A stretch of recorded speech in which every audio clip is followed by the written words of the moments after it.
Hello YouTube, Robin Hood Bricks here, and today we're going to make a start on Brick Nottingham Castle. So I've decided the site for Brick Nottingham Castle is going to be over here, and I've picked this area for a number of reasons. Firstly, the Brick Nottingham Castle should be on a very elevated position, i.e. on high ground, because the real Nottingham Castle is in a very elevated position above Nottingham, and that will also mean that it's very visible from all sorts of directions because I want it to be very prominent.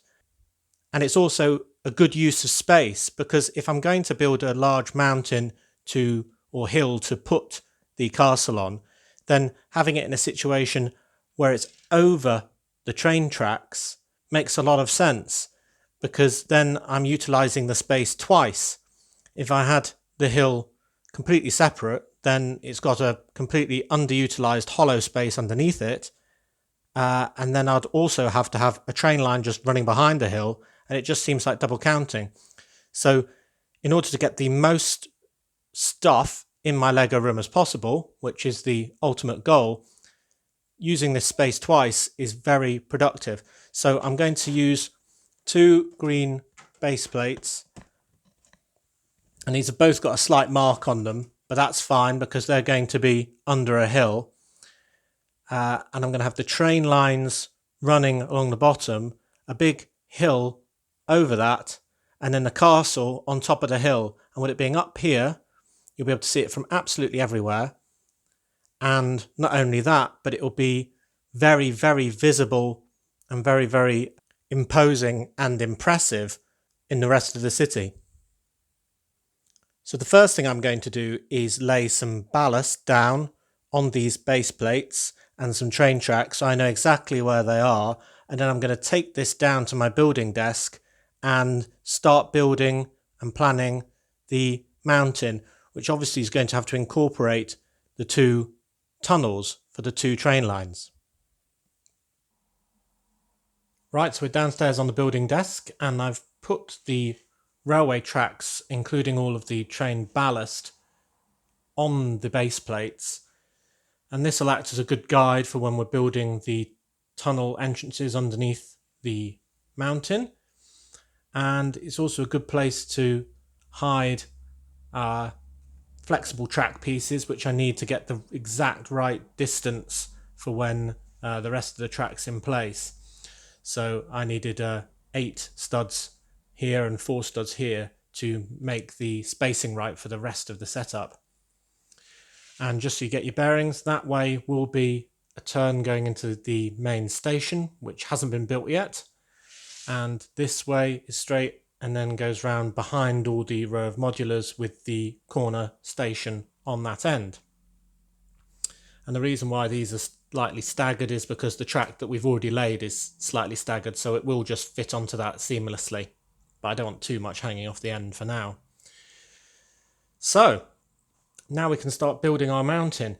Now the real life mountain is called Castle Rock because it's a rock with a large castle on it. Yep, no surprises there. So that's what we're trying to replicate. And if we look at an old artist's impression of what the castle looked like back in the day, because that's more what I'm trying to represent rather than the modern day what's left of the castle, because I want to get some good old-fashioned 80s castle sets in there. So if we look at this impression, you'll see that it's a very, very steep-sided mountain, and then it sort of rounds off towards the top, and then it's got quite a flat surface at the top of that mountain, which you might think looks a bit artificial, but that really is how the real life one looks. So that's what I'm going to try and replicate, except I'm going to have train lines going into the side of that castle rock and out the other side. So back to the building desk. So this will be a very steep wall with 2 archways in, tunnel entrances. Then we'll have a very long and kind of featureless to a degree, straight up vertical wall here before it rounds off a little bit, giving us a nice flat sort of table about, I don't know, 15 brick height above the ground level, and that'll give us maybe a bit more actually, and it'll give us plenty of clearance for the trains underneath. And then a very vertical wall on this side, sort of again curving up. So it'll kind of be a sort of rounded, cornered, sort of shoebox type shape. And then the train tracks will exit on this side. But another important thing to think about is I really want to have a drawbridge, because what's a castle without a drawbridge after all? So I don't want to have the drawbridge facing us this way, because otherwise it'll be suspended in midair and I don't know how on earth we'll get up there. And I don't want it on that side because you won't be able to see it very much, because we'll be looking in the Lego room at more sort of this diagonal angle. So I'm going to have the drawbridge on this side. But again, if that's about up here in midair and it's sort of opening, it's going to need somewhere to link to. So what I've decided to do is to have a second mountain, which for argument's sake I'll call a hill, just to differentiate it from this mountain.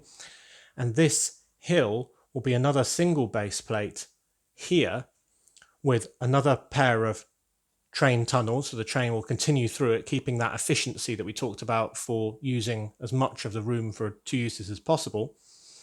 And then the castle, which will cover most of these two base plates, will have a door with a drawbridge that lowers onto another base plate, being the hill. And that means, because it'll be way up in midair, there'll be a great big gap that the drawbridge crosses. So it won't be a moat like a lot of castles had, and that would be kind of ideal, but I can't have a moat suspended about 15, 20 brick height in the air. So it'll just have to be bridging a gap, which is actually more accurate, because Nottingham Castle never had a moat either, real life Nottingham Castle.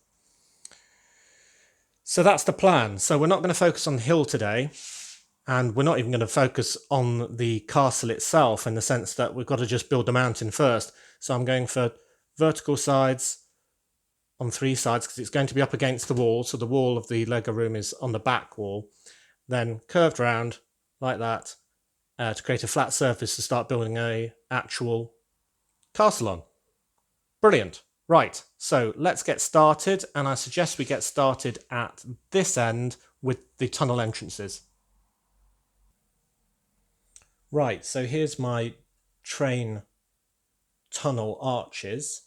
I've done them quite simply because these will be pointing towards the corner of the room and won't be seen very much at all. Probably see them on the train cam as trains go charging into the tunnel, but apart from that, not much at all. So I've done a tiny bit of decoration on the top, a bit different, which is a 1-2 Technic brick with a 1x1 plate sort of pushed into it. And you can pretty much do something like that with all sorts of pieces. You can push in a flower piece that has a stud on the front, or an old flower piece, which is a good sort of pattern. But I've just gone with a square at an angle, so it looks like a sort of diamond. So very simple there. And you can see I've started to build up the rock face, which is vertical, with a bit of profile brick and a 1x1 modified headlight brick with a 1x1 tile on it. Some here, and started with the corner and using some of the smaller Big Ugly Rock pieces to build up some good detail. And then I've started the long flat vertical side over here. Now the reason why I'm having this completely flat and vertical rather than using lots of textured bricks is because I'm going to have two buildings built right up against the rock face, and that's very true to real life. In Nottingham there are several buildings built up against Castle Rock, so in order to incorporate that into my planning, I've built some little templates to show what those buildings will look like, size wise. So I've got one here and another one here, because I thought I'd have a gap in between them, and therefore I can use them as templates to sort of build up to. So for example, here I'm going to have a wall there of a building, so I want some features around this strip, but this bit is going to be completely hidden. And likewise, this gap in the middle, I will want some features here, because obviously you're going to be able to see that between the two buildings in kind of a strip. And then the buildings will be, say, so high, and then above that we'll need features to continue. So, some swift progress there. Let's get on with the next bit. Okay, a bit further on. So, a large straight wall behind this building. So you can see where that's going to go. Up the wall there. And then I've used a couple more of these small ugly rock pieces, as these pieces are called. So they've got a lot of detail built into them, so it seems a shame not to use those. I'll be using the bigger ones above when we get to sort of trying to round off the top of this hill. And you can also get corner ones, and well, there's about 3 different bigger ones that you can use. So now I'm going to continue after this, building the next sort of flat bit where the next building will go straight against the wall. And I'm using a lot of sort of cheese wedge pieces and slopes of different sizes and inverted slopes and so on, just to give as much texture as I can with little holes and all the rest of it. And that'll get even more intricate when we get to much more visible areas. Right, so here's the other half of the wall, and you can see because of the width of this building, it's going to be covering the entire side. So it doesn't matter that that is just a plain brick wall. Now, you could say, well, if you're going to have a building completely blocking it, then why have bricks there at all? And the reason why I'm doing bricks is because I like to be able to have all my buildings be able to be lifted up, so you can look into each of the floors and even remove the whole building if necessary, so you can reorder them or something like that. Then it's really good to have this to be still sealed and not so we can see into the side of the mountain when I've got some of those buildings top floors off or both floors off. So I think it's important that that's still there. Now, I've done this end. Now this end I haven't done with sort of the ornate white ends like I have on the other end, because this is kind of a gap in the rock. It's only going to be about 8 gap before the hill starts. So the mountain ends and the hill then starts. So there's no point having 2 finished surfaces facing each other, and it looks more like a rough hewn rock in that case. And that's the theme I've tried to do with adding a few bricks where there might have been some crumbling in the past, and I've got a bit of greenery appearing now. So I've got these olive branch pieces starting to appear, and even some olive green cheese wedge pieces, just to show that this area might be a bit damper nearer what will probably be a stream at the bottom of this gap between the mountain and the hill. And the drawbridge will be up here, just above where my finger is, spanning the gap between the two. I've also been using a lot of Headlight bricks to put 1-1 light bluish grey tiles on, and the reason why I use Headlight bricks rather than the bricks with a stud on the side is just because they're a little bit recessed, so when you put these on it's not standing completely proud but is in a bit, and I think that sort of represents some sort of concrete or different type of stone or something like that that's a bit proud and just gives a bit more texture. You can see I've been using more 1x2x3 slopes, another one of those smaller burp pieces, and different inverted and normal slopes, so I can get a real textured sort of appearance. You can see we're getting some really complicated shapes there already. Great, so I'm going to finish off this bit, and then I'm going to start putting the next layer on, which is going to be sort of taking it from a vertical face to sort of rounding it off slightly all along here and all along the top of this flat bit. So let's go on with that. Right, so I've built this up even higher, and I've basically made one area for a turret to go, another area for a turret to go, and then a slightly recessed area that will be where the drawbridge comes down. So you can now see this is where the drawbridge will be, that will link the 2 base plate mountain with the 1 base plate hill, which will be in front of it here. I'm continuing with all this texture, the brick pieces, the small burp pieces, and I've used my first of the medium-sized burp pieces, this sort of triangular piece, so it gives you a lot of texture and it saves a lot of bricks being able to do that. But obviously you don't want to use too many because otherwise the patterns will start repeating themselves and it won't look very good. The other thing I've done is I've started to support this from underneath, and I've done that using, first of all, these 13 by 2 by 2 supports, and I had some in white, and I just got them in white because they were cheap, and I've just built up using spare white bricks. And you can see I've used Technic bricks of all sorts of colours in here because we're not going to be able to see it when this is completely enclosed, so I've just used them because they were close at hand. So you can hopefully start to see this is sort of rounding off and starting to turn the corner from the vertical to the horizontal on top. But I'm going to continue now along this side, turning this into a rounded mountain.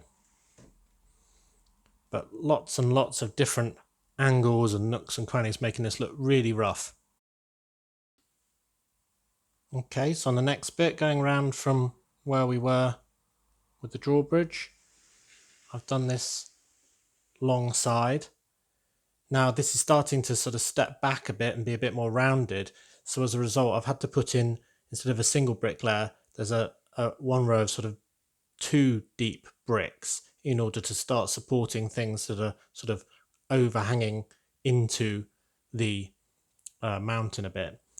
And when I had this on just using large burp pieces, because we've got the medium-sized small one there that I mentioned earlier, but then we've got one large burp, another large burp, a third one, and a medium one. But with another one in here, it really started to look repetitive. I mean, you can see that shape's the same as that shape. That one I've disguised with a bit of foliage, but it was starting to look a bit samey. And given that we've got these 2 buildings with a gap in between them, it sort of draws your eye in, and I thought I could have a little bit of castle wall, because if we have the castle wall, which will be on the top of this mountain as a complete single unbroken line, it will look very, very regular and it will look a bit odd. So better to fit with the natural curves of the mountain, and it might be that there's just a natural dip in between 2 bits here. So using old grey bricks and an old grey window, train window, and an old dark grey bar piece to fit in that window, I've put in basically a dungeon. So that will be a sub layer of the castle, because as I say, the main wall will start at the top of this hill, so it'll represent, and it'll be very dark so you won't be able to see through it, but it will represent the dungeon where they obviously used to keep all the enemies of the people who ran the castle. So maybe even Robin Hood, who knows. So I like that. I think when the rest of the castle is on and is unbroken, that'll look very natural indeed.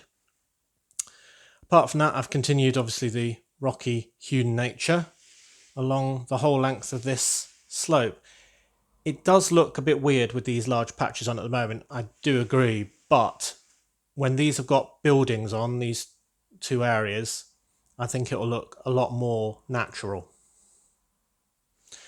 Right, next is doing the other end and probably a few more supports. And we've continued around the corner. I've actually used a large corner burp piece here. It's quite hard to see because it's sort of covered in loads of profile bricks and slopes and all the rest of it. But that is a corner burp, which has definitely helped me be able to turn this corner so well. Then I've finished off the area above the 2 arched entrances into the mountain itself, with again just more and more slopes, loads of cheese wedge pieces, and there's another large burnt piece there and a medium one there. And I think by covering these in as many little pieces and bits of foliage and so on as possible, you really disguise the fact that it is using so many burnt pieces, because you don't want them just to look like a great big regular line of detail where the detail repeats and just looks very samey. I've also got a couple more supports. You can just see them there. So they're half supporting this first set of base plates, which will form the level that the castle will be built on, and the next bit will be able to be supported by the same pillars. So there we have it, a large mountain with a gap for a building, a dungeon, another gap for a large building, and another rocky end. Right, I'm going to add a few more supports and finish off this flat layer so we can build a castle on top. Now it's very hard to show you this on my building desk because it's so large, but here goes. So this is the entrance and exit to the tunnel that will be near the hill, and the drawbridge will be running from these tiled areas here. And then we've got the side with the two buildings. I can remove these guides now because they were just telling me where the buildings were going to go. Got the dungeon, nice detail in between the buildings. We've got the large expanse now of 16 by 16 plates and 8 by 16 plates. 1, 2, 3, 4, 5, 6 of those. So we've got plenty of room to build our great big castle on top. And then around to this side, we've got the more ornate tunnel entrances, which will be pointing towards the corner station, and a lot more rocky detail.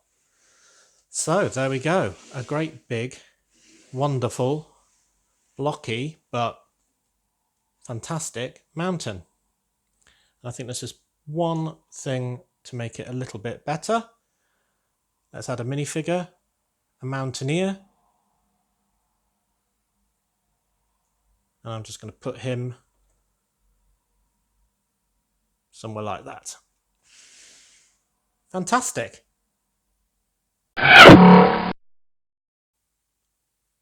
Well, that's quite a long video and quite a lot of progress, I think. So I think we'll leave it there for today. But I think you'll agree we've made a great start to a huge mountain that's going to be able to take a heck of a lot of castle on it. And I think a lot of this detail and slopes and all the rest of it looks very natural where it isn't going to be blocked by a building. And the mountaineer really adds a bit of class. So, as always, thank you very much for watching. Do remember to like, comment, and most importantly, subscribe below. And next time on Robin Hood Bricks, we'll be continuing with the castle, actually building something on top of this mountain. Can't wait. See you then.